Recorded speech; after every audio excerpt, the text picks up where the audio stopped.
Afternoon. Oh yeah. Sorry I'm late, guys. Just come out of a crisis meeting. How was it? Well, still here. We really are in crisis, aren't we? Certainly.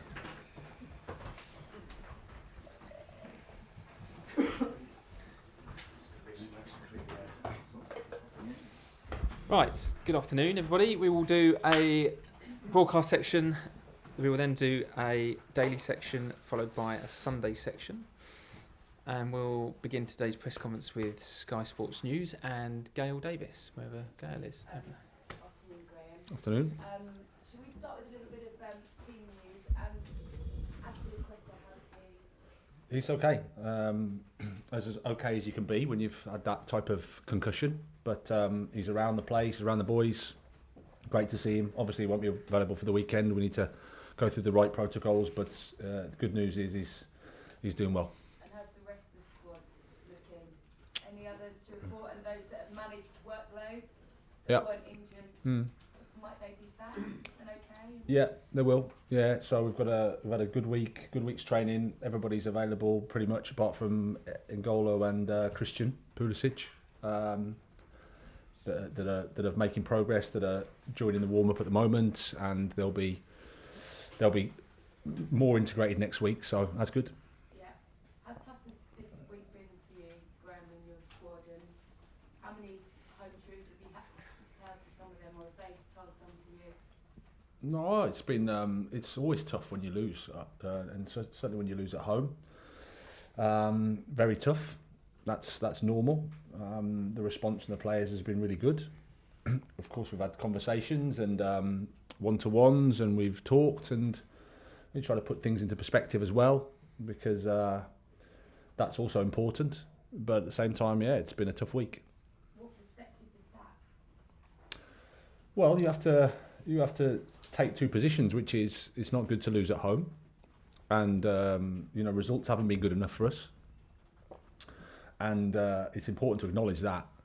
At the same time, you've got to look at the third game in the week, where we're at as a squad, what we've had to endure this season, and why we are where we are, which is lots of factors. But at the same time, making sure you analyse the situation correctly and properly, and then demand more and better, because that's what we want. You just joked about a crisis meeting, and there obviously have been reports this week that you've had a message of support from the board.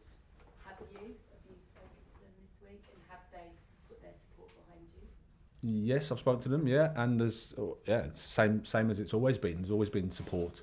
I mean, I've been under pressure here for 4 months from you guys, don't forget. So I've had constant, have you spoken to the owners, and have you support? So that continues. They've been great. They've been brilliant. I think they also see where we're at the same time, frustrated because the results are where we are, and we have to do better. And you've obviously delighted that they are going to give you that time and be patient. Winning over the fans is something else. How do you go about doing that to make sure it doesn't become an issue for the owners?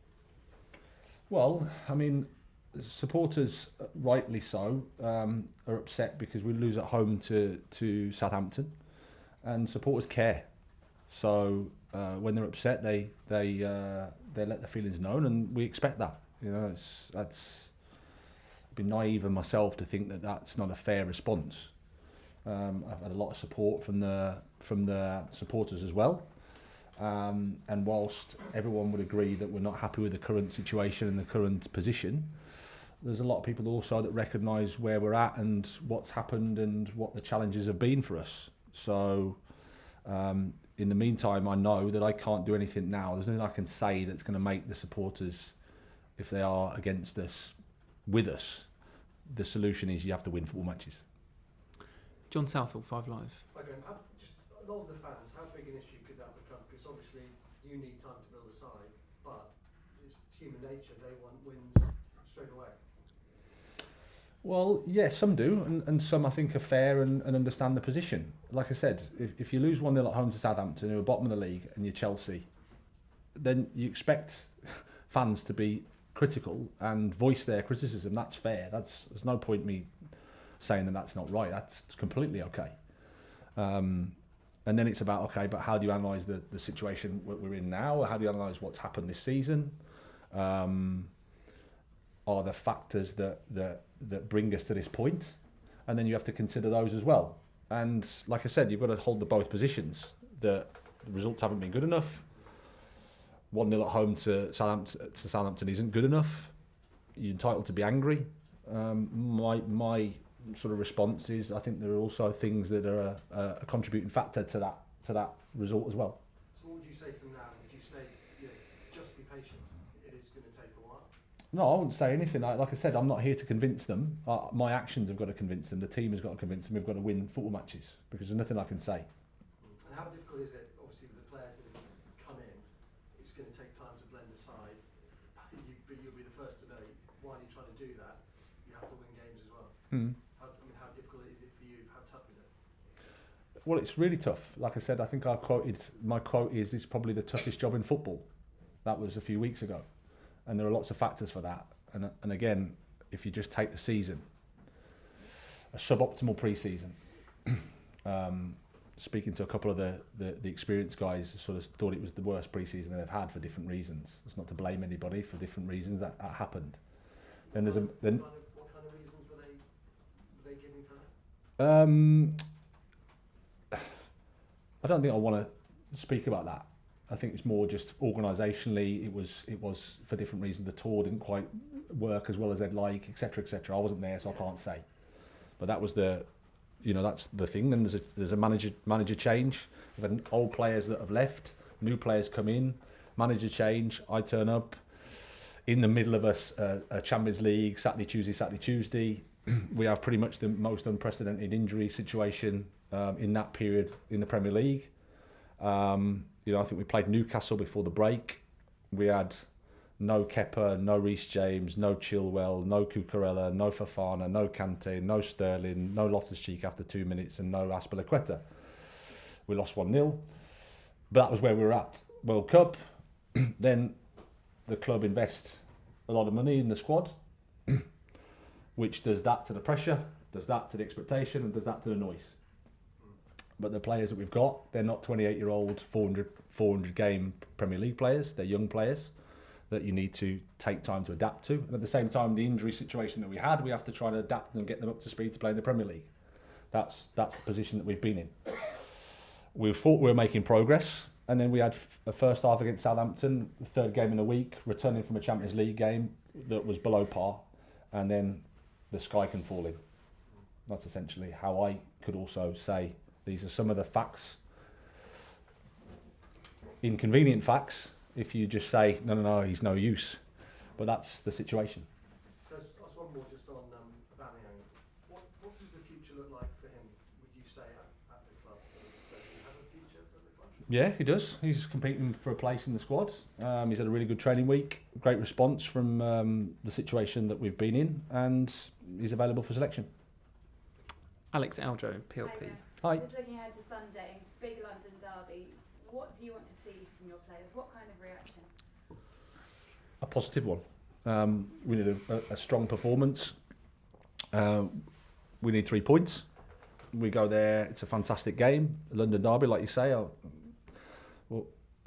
I'll miss seeing Antonio.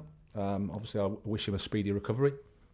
But it's a game that we're really looking forward to. The training, like I said, training week has been really good. The response from the players has been really good, so we're looking forward to the game. Is it true you gave your players a couple of extra days off as well this week, and what was the reasoning behind that? No, they were scheduled, and after the week we had with the Champions League, it just fitted that they were there.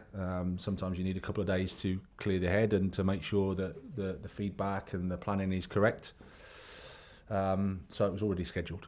You said earlier you've been under pressure for 4 months now. How do you cope with that pressure, and are you able to block out the noise from outside?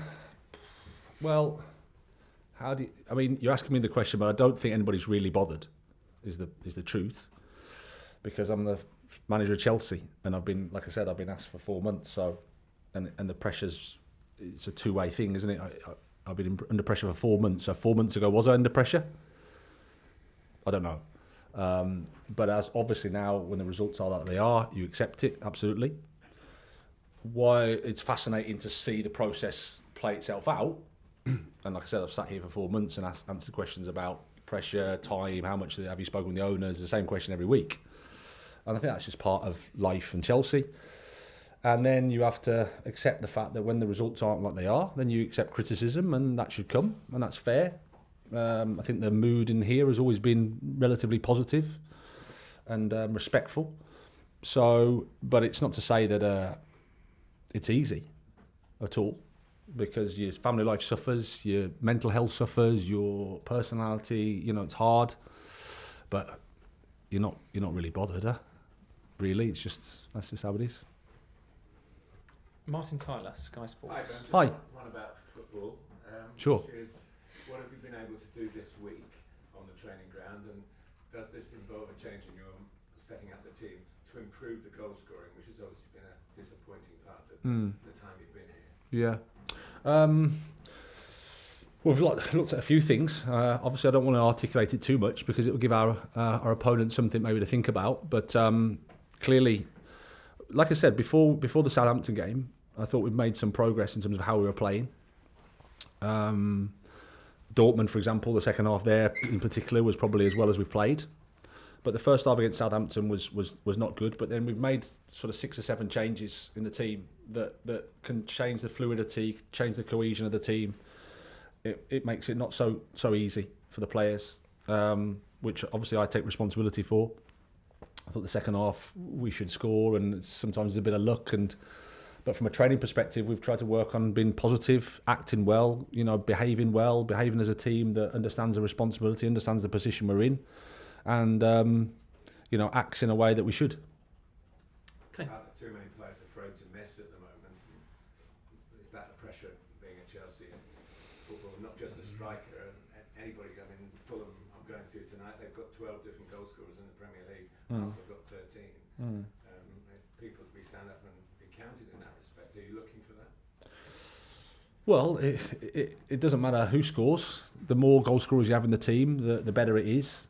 As I've said before, I think my job, and we haven't done it as well as we'd like, is for the team to attack well, that chances are created from all over the pitch, and then you can score goals. As it is, we've made steps in terms of how we played. It's still not perfect by any stretch. But whilst you don't score and the XG is this and the reality is this, there's always a debate to be had. But I think my focus has always been how does the team perform better, how does the team attack better, and then I think with the quality of players we have, I think we'll score. Okay, last question, broadcast, Simon Johnson. Hey Graham, Hi. Just following on from Martin actually, during your chats with the players this week and the team, has that been something you've been talking about as a team, sort of how you can score more, and are you particularly frustrated that defensively only Newcastle have scored fewer, conceded fewer, so you get goal scoring items, so it kind of looks better for you. Yeah, and I think again, if you watch the Dortmund game second half, if you play that game 10 times, I think you score 7 or 8 out of 10, maybe 9 out of 10. We didn't. João Felix hit the bar and has a good chance in the first half as well. So that's positive. So, and again, sometimes you can go through little periods where it just doesn't go. There's lots of things just go against you, and you think, what's going on here? It seems to have been that way a little bit. But like I said, if we perform to the level we did against Dortmund, and if we perform to the level that we did at the start of the West Ham game, and we keep moving forward, I think we'll score goals because we've got the players that can do it. The quality's there. It's about when you integrate young players and new players into a team, it's not so easy just for everything to click. The most difficult part of the game is the attacking part of the game. So it's no surprise that maybe, you have to work a bit with that. And again, with the situation that we've been in, players coming back from injury, it's to get that fluidity, to get that certainty in your attacking play, it's a process. Did you talk about it at all this week, as a group? Yeah, we've spoken about it. I've spoken about it with individuals and not as a group in terms of how to attack against Tottenham, really, to focus on that. Sure. Because the past is the past, and okay, we need to focus on the next game, which is Tottenham. and how can we attack well there against a team that doesn't give much away, defend with a back five, defend strong, defend deep, press high when they can. So we try to think about that. Okay, that's the end of